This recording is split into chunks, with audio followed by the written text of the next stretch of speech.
ताबूत तुम्हें जगा ना सका, सिंदूर भी आग लगा ना सका। रिजोल्यूशन से सॉल्यूशन खोजते हो, पीओके को तुम अखंड भारत कहते हो। जब राजस्थान के रेत के कण कण में रानी पद्मावती की रूह कहती है कि मुझे आग में जल जाना मंजूर है लेकिन अपना देश खोना नहीं, तब भारत माँ का हर एक कोना कहता है कि पीओके मेरा था, मेरा है और मेरा रहेगा। The cry of the Gilgit girl who cannot study because she had no rights to electricity. On February 22nd, 1994, the Indian Parliament passed a resolution stating that the entire territory of Jammu and Kashmir, including POK, is an integral part of India. ताबूत तुम्हें जगा ना सका, सिंदूर भी आग लगा ना सका। रेजोल्यूशन से सॉल्यूशन खोजते हो, पीओके को तुम अखंड भारत कहते हो।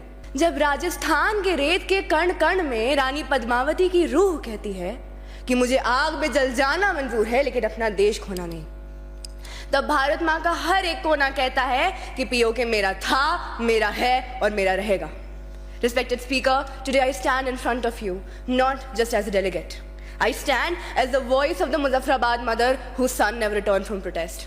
I speak as the cry of the Gilgit girl who cannot study because she had no rights to electricity.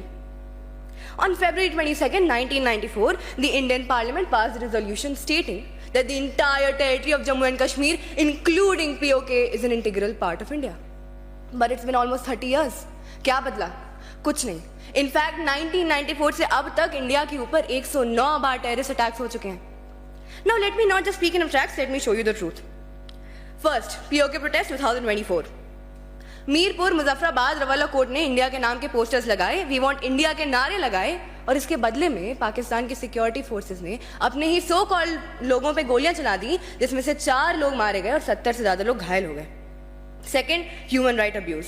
Gilgit Baltistan को पाकिस्तान ने एक्सप्लॉइट किया है by forcing the locals to pay 60 rupees per unit for electricity which actually cost just rupees 2.6. Third, Pakistan hypocrisy. While lecturing international forums, Pakistan itself harasses minorities. In fact, Pakistan की खुद की high court ने ये कहा है कि POK is a foreign territory. मतलब ये कि पाकिस्तान ये खुद एक्सेप्ट करता है कि POK उसके अंडर नहीं आता. It doesn't belong to Pakistan.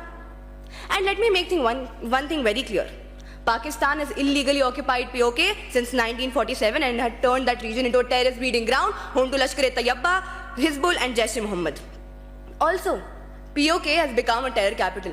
Be it the attack in Pahalgam, where the massacre was planned in the Muzaffarabad region with the help of TRF and ISI, or be it the bloodshed in Punj.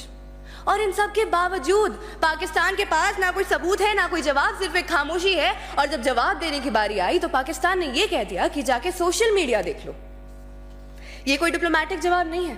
ये दिखाता है कि उनके पास ना सच है ना सबूत, केवल फ्रॉड्स हैं.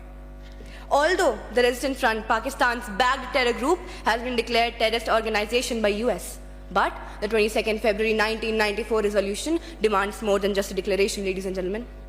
It demands that India should take the POK issue to the ICJ under Article 36, क्योंकि ये कोई bilateral matter नहीं है. Also, last but not the least, जब हम POK जैसे नेशनल मुद्दे की बात करते हैं तो हमें देश हित को ऊपर रख के पार्टी पॉलिटिक्स को नीचे रखना होगा.